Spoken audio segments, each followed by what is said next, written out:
Hey Bookaholics, welcome to another video. So it's been a few weeks since I did a video. I apologize for that. It's just been really busy this last few weeks. I was doing a lot for my internship and then I was trying to travel, going everywhere that I wanted to and seeing all the friends that I've made, making sure I saw them one last time before I'd leave. And then I was packing and moving, and I'm back in Canada now. So it's just been a little bit of a hectic few weeks, and I was exhausted for the last week with jet lag, and then I got a really bad cold, and it's just been kind of stressful and just kind of exhausting, and I just haven't been able to do videos. I haven't been able to do any of my Ireland travel things that I wanted to show you guys. I will get to those eventually, but I needed to do an update and just give my November wrap up because it's just been really crazy. So that is what I'm doing now today. I'm gonna be doing my November wrap up, and I actually read a lot more than I thought I did, but I think most of these are audiobooks, so I feel like that is probably why I feel like I haven't read as much, but I did read quite a bit this month. So I'm really proud of that with everything that else was going on with my internship. So my camera decided to just not work for a few minutes, so I might be at a different angle. I'm not too sure exactly where I had it before, but we're back. So yeah, I've read a lot more than I thought I did, but it was because I was reading audiobooks and it just worked with my internship.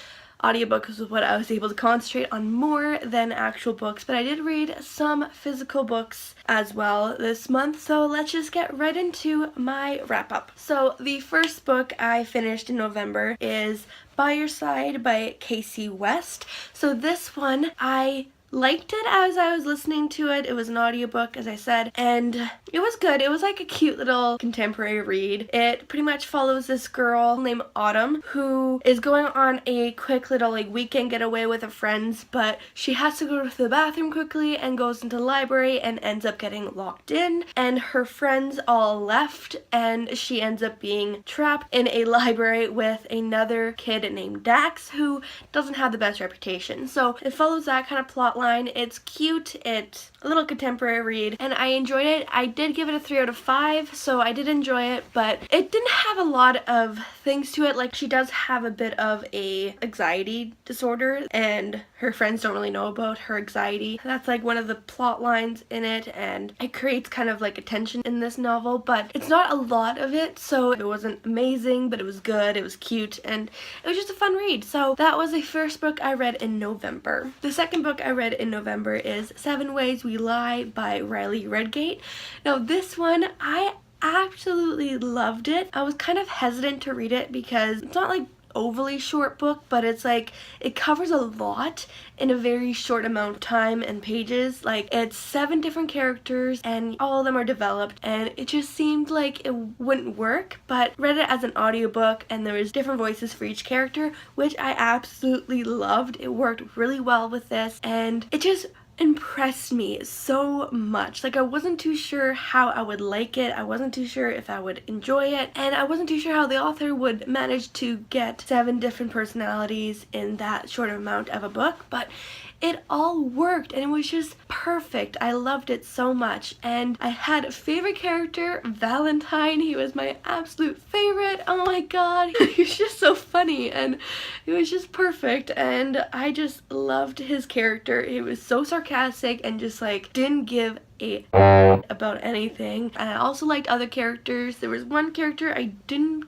really care for, but this one, it pretty much follows, as I said, 7 different characters, and they each have some kind of secret that they're hiding. They all kind of wove their stories together through this one scandal that comes out at the very beginning of a student-teacher relationship. It's really good and I really enjoyed it, and if you have not read this book, I highly recommend it. That is the second book I read this month. The third book I read this month is Moxie by Jennifer Mathieu. I was also hesitant to read this one because I wasn't too sure how it would go. I knew it was a very girl power kind of book. It was revolved around the riot girls in the 1990s. I just wasn't too sure how this would go. I know Emma from Isabel&Books absolutely loved this book and highly recommended it, so that was one of the reasons why I decided to get this one. It was an audiobook as well. I am actually really happy I got it as an audiobook because I don't know if I would have been able to read it during this month otherwise, so with the audiobook I was able to read it, and oh my god, this book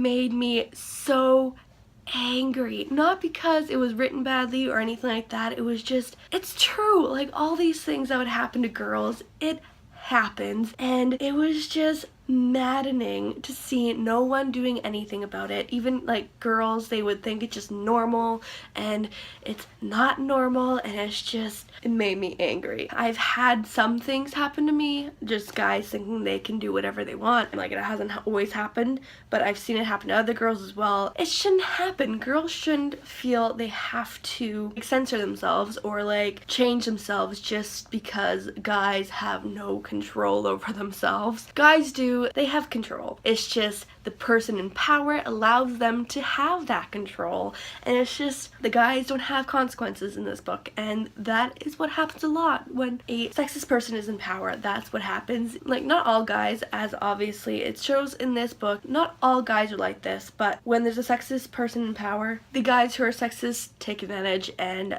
go for whatever they want. So yeah, I really enjoyed that aspect, and it wasn't like a fix-all, but it showed that if girls really come together, they can make change. So I really enjoyed this audiobook, and it was so good, and I highly recommend this one as well. The fourth book I read is Openly Straight by Bill Konigsberg. I'm not too sure exactly how to say his name, but this one, it was okay. It wasn't all that memorable. It pretty much follows this kid, I can't remember what his name was, but he was openly gay in his other school. He didn't like how his gayness was the thing that labeled him, that was what everyone clung to of what he is, and he wanted kind of a new start. So when he moved to a boys' boarding school, he didn't reveal that he was gay. So it kind of just follows that. He ends up falling in love with this other guy who is not gay, and they end up becoming like best friends, and all this stuff and different things happen, and it wasn't the greatest. It wasn't all that memorable. There wasn't anything that really stuck out to me. Like,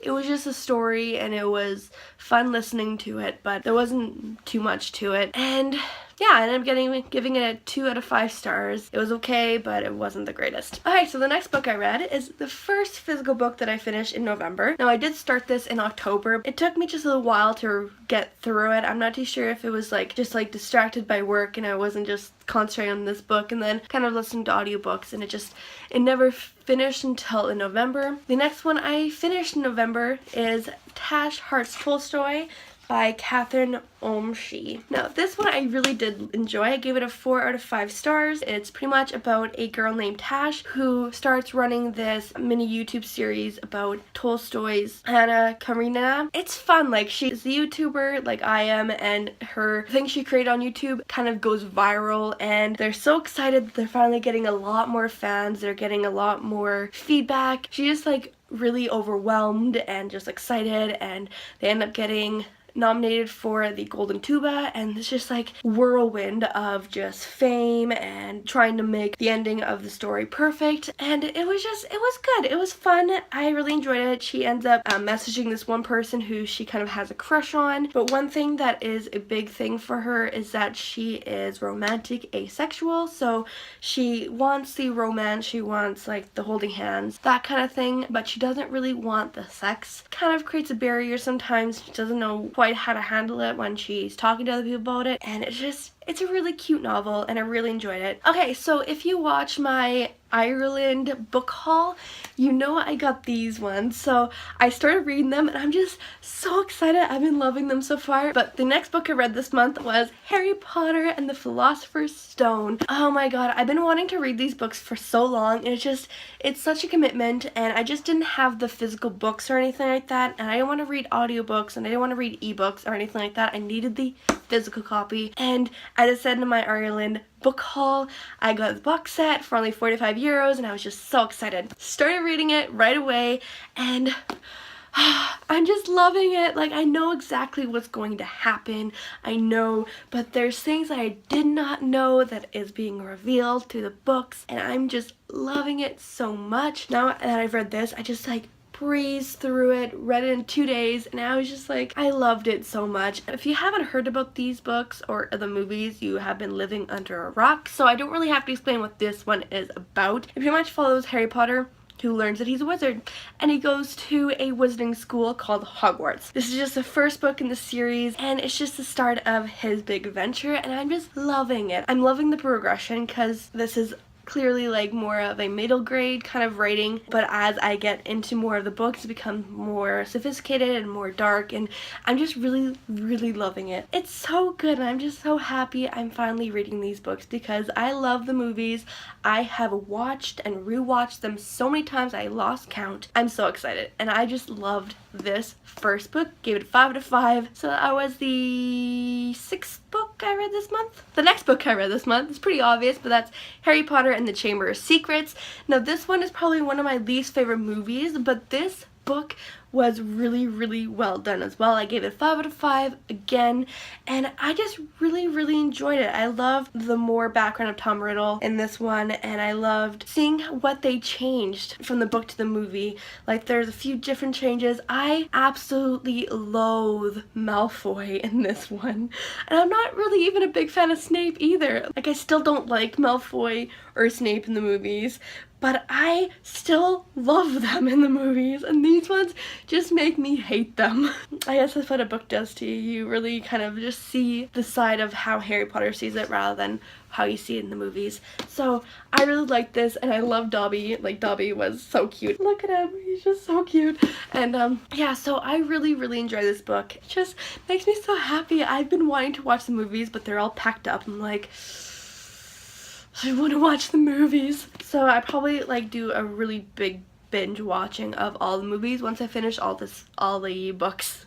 So yeah, that was the 7th book I read this month. So the 8th book I read this month was an audiobook. I wanted to read another audiobook because like it was getting busy again, and I was like, I want to have something read quickly and be able to get a new book onto my selection, and this one has been getting a lot of hype because it became a movie. I wasn't too sure about reading it when I first saw it in the bookstore, and then I saw the trailer for the movie and I was like, I want to read it, so I ended up looking for it on an audiobook, and I just love this book so much. Like, it was so cute, and it was just heartbreaking some moments, and it was just like heart lifting in others, and it was perfect, and I can't wait to watch the movie. But the book I'm talking about is Wonder by R.J. Palacio. It was so good. Like, it was so cute. So this book pretty much follows August, so Augie, who has a like facial deformity. So he's going to 5th grade for the first time because of surgeries, and all these things prevented him from going, and he's just finally able to go 5th grade after being homeschooled, and he's nervous. Like, he didn't really want to, but his parents kind of convinced him, kind of gave him a push to at least try it for a little bit, and he goes to school. And there's some bullying, and there is some real, like, he gets hurt a lot by kids, but he also makes some friends, and it's just like, some kids can be freaking jerks, but some kids can be really nice, and it's so good. I really enjoyed it, and I'm really excited to see the movie. I feel like there's gonna be some changes to it, but the book was just amazing. It was so adorable, and I just loved it so much, and if you haven't read this book, I highly recommend it. Okay, so the last book I read this month is Harry Potter and the Prisoner of Azkaban. This one I also gave 5 out of 5. This was actually one of my more favorite movies, and this one is currently my favorite book, and I just really loved it. You get so much more information on Sirius and Harry Potter's father. You get so much more information, and you get all the background, and I just love the background aspect because you get a little bit of revelation in the movies, but not as much. Like, oh my god, I loved all the revelations, and it makes it so much more sad that I know that Sirius will die. Sirius can't die. Oh my god, but I'm just loving this series right now. I love this book, and it was just so good. It's just getting more like sophisticated as you go on. Like, the first 2 books, they're kind of like the movies. They're a little more kiddish, kind of like that, but then as you get more into it, it becomes more darker and more sophisticated and more adult. It's really good, and I love being able to like go through that process of Harry Potter and Hermione and Ron growing up. So it's just really good, and I really enjoyed this book. So those are all the books I read in November. I just I absolutely loved most of all these books. I'm so happy I finally started Harry Potter, and I'm just so happy I found some of those really great books like Wonder and Moxie and 7 Ways We Lie. Those ones just all my favorite, and it was just, I'm really happy with November month. It was just such a good reading month, even with all the other stuff going on with my internship, getting more busy, and then traveling, and then also packing and getting all that stuff figured out. So it was just a really busy month, but I'm so happy I got all these books read, and I'm just really happy with my November wrap up. So if you guys enjoyed this video, please give it a thumbs up. Comment down below all the books you guys read in November. I would love to know. Subscribe if you haven't yet. Check out my other social media accounts on my Facebook, Twitter, Goodreads, and Instagram. I make a video every Thursday, and I'll see you guys next video. Bye!